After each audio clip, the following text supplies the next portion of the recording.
Hi friends, welcome back to my channel. दोस्तों, आज के इस वीडियो में हम बात करने वाले हैं वोल्टेज एंड करंट के रिलेशन के बारे में, यानी कि वोल्टेज एंड करंट के अंदर क्या रिलेशन होता है दोस्तों। और दोस्तों, अगर आपका वोल्टेज जो है इंक्रीज होता है तो जो करंट है ये यहाँ पर क्या होगा, इंक्रीज होगा या फिर डिक्रीज होगा या फिर सेम ही रहेगा। ठीक है दोस्तों, आपका जो वोल्टेज है ये अगर इंक्रीज होता है तो जो करंट है यहाँ पर इंक्रीज होगा या फिर डिक्रीज होगा। इसी के बारे में आज हम डिटेल्स में बात करने वाले हैं।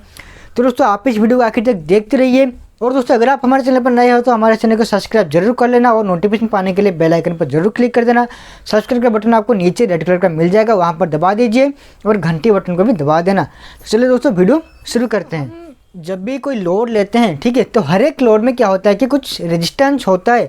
ठीक है दोस्तों, वो चाहे कोई भी लोड हो, लाइट हो, पंखा हो, टीवी हो, तो उन सब में रेजिस्टेंस होता है। तो उसी के हिसाब से मैं यहाँ पर एक एग्जाम्पल के तौर पर ले रहा हूँ। तो मान लीजिए ये एक लोड है मेरा। तो दोस्तों, यहाँ पर मैंने लोड के हिसाब से एक रेजिस्टेंस लिया है और यहाँ पर सप्लाई वोल्टेज भी है। तो दोस्तों, अगर यहाँ पर वोल्टेज और रेजिस्टेंस है तो यहाँ पर करंट भी फ्लो होगा, तो जिसको मैंने आई के हिसाब से डिनोट किया हुआ है। ठीक है दोस्तों, तो अगर हम यहाँ पर ओम्स लॉ को फॉलो करते हैं, ठीक है, किसको, ओम्स लॉ को, ठीक है, अगर हम यहाँ पर ओम्स को फॉलो करते हैं, ओम्स लॉ को अगर हम यहाँ पर फॉलो करते हैं तो दोस्तों ओम्स लॉ के हिसाब से क्या होता है कि V equal I into R, यानी कि voltage is equal to current into resistance. ठीक है दोस्तों, करंट एंड रेजिस्टेंस का जो मल्टीप्लिकेशन होता है वो क्या होता है कि आपका वोल्टेज होता है। ये कौन कहता है, ओम्स लॉ कहता है। ठीक है, तो इसी के हिसाब से अगर हम करंट को यहाँ पर कैलकुलेट करें तो क्या हो जाएगा, I equal V divided by R। ठीक है, तो दोस्तों यहाँ पर हमारा जो रेजिस्टेंस है, जो कि लोड है, ये हमारा कांस्टेंट है। ये क्या है, हमारा कांस्टेंट है। ठीक है, तो अगर मैं दोस्तों यहाँ पर वोल्टेज को इंक्रीज करता हूँ तो यहाँ पर क्या होगा, करंट आपका जो है यहाँ पर ये इंक्रीज होगा। ये ओम्स लॉ के हिसाब से, ओम्स लॉ के हिसाब से अगर आपका वोल्टेज यहाँ पर इंक्रीज होता है तो जो करंट है ये भी यहाँ पर इंक्रीज होगा। अगर आपका वोल्टेज यहाँ पर डिक्रीज होता है तो जो करंट है यह भी यहाँ पर डिक्रीज होगा। ठीक है, ये किसके हिसाब से हो रहा है, ओम्स लॉ के हिसाब से। तो अगर हम यहाँ पर ओम्स लॉ को नहीं लेते हैं तो देखते हैं क्या होता है। तो दोस्तों, आपने देखा ओम्स लॉ के हिसाब से क्या होता है कि अगर हमारा वोल्टेज इंक्रीज होता है तो हमारा जो करंट है वो वहाँ पर इंक्रीज हो रहा है। ठीक है, यानी कि वोल्टेज को हमेशा करंट जो है फॉलो करता रहता है। तो दोस्तों, हम घर पर कुछ लोड यूज़ करते हैं और घर पर जो सप्लाई यूज़ करते हैं वो एसी का होता है। तो वो जो सप्लाई हमें कहाँ से मिलता है, हमारे गाँव में या फिर हमारे कॉलोनी में एक क्या होता है कि डिस्ट्रीब्यूशन ट्रांसफार्मर होता है, जहाँ से हमें पावर सप्लाई मिलता है। ठीक है, जो कि हमारा मेन पावर सप्लाई स्टेशन होता है, वहाँ से 11 kV का सप्लाई आता है। ठीक है, जो कि एक ट्रांसफार्मर में इनपुट होता है और उस ट्रांसफार्मर से हमें आउटपुट मिलता है 220 वोल्ट और 440 वोल्ट। तो अभी हम उसी के हिसाब से कैलकुलेशन करके देखते हैं, अगर हमारा वोल्टेज इंक्रीज होता है तो करंट वहाँ पर क्या होगा। तो दोस्तों, यहाँ पर मैं एक लोड ले रहा हूँ। ठीक है, ये एक लोड है, ये एक लोड है, किसी तरह का एक लोड है। ठीक है, तो मैं क्या करता हूँ, इसको अभी सप्लाई देता हूँ। तो यहाँ पर दोस्तों मैं एसी का सप्लाई दे रहा हूँ। ठीक है, तो ये मेरा जो लोड है कितना है, 1000 वाट का। कितने का है, 1000 वाट का। और मैं जो सप्लाई कितना दे रहा हूँ यहाँ पर, 200 वोल्ट। ठीक है, सप्लाई में दे रहा हूँ यहाँ पर 200 वोल्ट। तो अभी यहाँ पर करंट कितना फ्लो होगा, यहाँ पर करंट का फॉर्मूला क्या होगा, W, यानी कि पावर डिवाइडेड बाय वोल्टेज। तो दोस्तों, यहाँ पर हम एसी की बात कर रहे हैं, एसी सप्लाई की बात कर रहे हैं, तो यहाँ पर पावर फैक्टर तो रहेगा ही रहेगा। तो यहाँ पर क्या होगा, पावर फैक्टर यानी कि cos phi। ठीक है, और दोस्तों ये जो पावर फैक्टर होता है, क्या आपको पता है पावर फैक्टर का यूनिट क्या होता है। अगर आपको पता है पावर फैक्टर का यूनिट क्या है तो आप मुझे कमेंट करके बताइए पावर फैक्टर का यूनिट क्या है। ठीक है दोस्तों, तो यहाँ पर दोस्तों हमें पावर फैक्टर को मल्टीप्लाई करना होता है, क्योंकि दोस्तों यहाँ पर हम एसी का सप्लाई यूज कर रहे हैं। ठीक है, तो दोस्तों मान लीजिए हमारा जो लोड है ये यहाँ पर यूनिटी पावर फैक्टर हो रहा है, यानी कि जो लोड है ये हमारा रेजिस्टिव, प्योर रेजिस्टिव लोड है। और दोस्तों, प्योर रेजिस्टिव लोड में हमारा जो पावर फैक्टर होता है यहाँ पर यूनिट पावर फैक्टर रहता है, जिसका जो वैल्यू कितना होता है, 1 होता है। तो दोस्तों, अगर हम V को 1 के साथ मल्टीप्लाई करेंगे तो रिजल्ट कितना आएगा, V आएगा। तो यहाँ पर हम सिर्फ V लिख लेते हैं। दोस्तों, यहाँ मैं आपको एग्जाम्पल के तौर पर समझा रहा हूँ।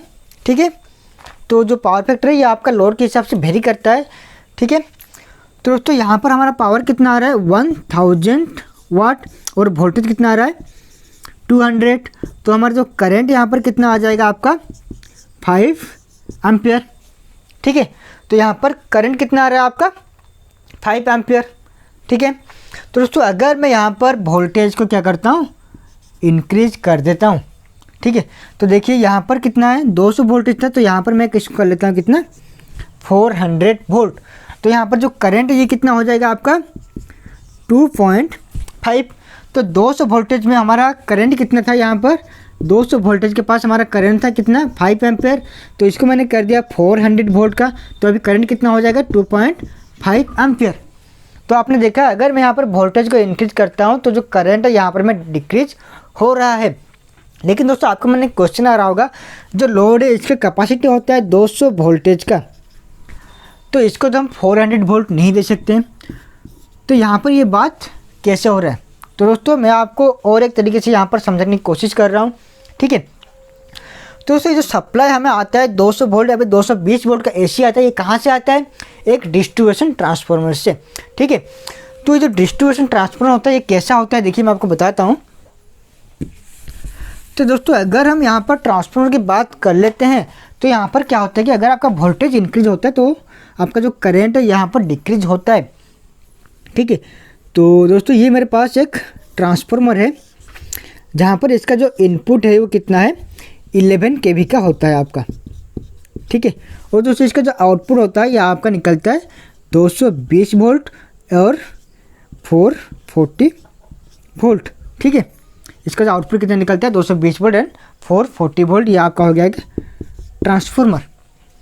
ठीक है, तो दोस्तों अगर मैं यहाँ पर एक लोड को, इस लोड को अगर मैं यहाँ पर कनेक्ट कर लेता हूँ तो यहाँ पर कितना लोड पड़ रहा है, 1000 वाट का। तो दोस्तों सेकेंडरी साइड में जितना लोड यहाँ पर पड़ रहा है, जो भी 1000 लोड यहाँ पर पड़ रहा है सेकेंडरी साइड में, प्राइमरी साइड में भी उतना ही लोड पड़ेगा। ठीक है दोस्तों, तो यहाँ पर इसका 2 वाइंडिंग होता है, कुछ इस तरह का 2 वाइंडिंग होता है, जिसको एक को हम बोलते हैं प्राइमरी और एक को बोलते हैं हम सेकेंडरी। ठीक है, तो सेकेंडरी साइड में जितना भी लोड कंज्यूम होगा, प्राइमरी साइड में भी उतना ही लोड रहेगा। ठीक है दोस्तों, तो उसी के हिसाब से क्या होगा, देखिए इस साइड में कितना होता है वोल्टेज 220 वोल्ट और इस साइड में कितना वोल्टेज है 11 kV, यानी कि आपका 11,000 वोल्ट। ठीक है, तो दोस्तों हमारा मैंने क्या बताया आपको, दोनों साइड का जो लोड है वो सेम है, यानी कि यहाँ पर भी 1000 का लोड है, तो उसी के हिसाब से यहाँ पर भी हमारा 1000 वाट का भी लोड रहेगा। तो देखिए यहाँ पर जो करंट आ रहा है वो कितना आपका आएगा 1000 डिवाइडेड बाय 220, तो यहाँ पर करंट कितना आएगा देख लेते हैं। तो दोस्तों यहाँ पर करंट आपका कितना आएगा 4.54 एम्पियर। तो अभी देखते हैं 11 kV साइड में करंट कितना आ रहा है, तो वहाँ पर लोड सेम है, मैंने आपको बताया लोड जो होता है वो सेम होता है। तो ये आपका हो गया 1000 वाट डिवाइडेड बाय 11,000 वोल्ट, तो ये आपका करंट कितना आ जाएगा आपका 0.09 एम्पियर। तो दोस्तों आप यहाँ पर अंदाज़ा लगा सकते हो, देखिए आपका प्राइमरी साइड में करंट कितना आ रहा था, सॉरी सेकेंडरी साइड में करंट कितना आ रहा था 4.54, क्योंकि दोस्तों यहाँ पर जो वोल्टेज था वो कितना था 220 वोल्ट था। तो वही लोड है प्राइमरी साइड में जहाँ पर वोल्टेज आपका 11,000 वोल्ट है, तो यहाँ पर करंट कितना आ रहा है 0.09 एम्पियर। ठीक है दोस्तों, तो इसके हिसाब से आप समझ सकते हो कि अगर हमारा वोल्टेज जो इंक्रीज होता है तो यहाँ पर क्या होगा, करंट हमारा डिक्रीज होगा। दोस्तों ये जो केस है ये कहाँ पर अप्लाई होगा, जहाँ पर दोस्तों पावर जो होता है ये हमारा सेम होता है, यानी कि जो पावर है हमारा 1000 वाट का जो पावर है, अगर ये इस साइड में भी पावर जितना है वो पावर अगर इस साइड में भी होगा, तो यहाँ पर जो वोल्टेज अगर इंक्रीज होता है तो करंट जो है यहाँ पर डिक्रीज होगा। ठीक है दोस्तों, तो आप इसी को लेकर के एक एग्जाम्पल मैं आपको देता हूँ। देखिए आपका जो मोबाइल चार्जर होता है, ठीक है, ये कितने का होता है 5 वोल्ट का आउटपुट देता है हमें, यहाँ से 5 वोल्ट का आउटपुट निकलता है, कितने का 2 एम्पियर का या फिर 3 एम्पियर का हमें यहाँ से आउटपुट निकलता है। लेकिन दोस्तों हम इसको इनपुट कितना देते हैं, देखिए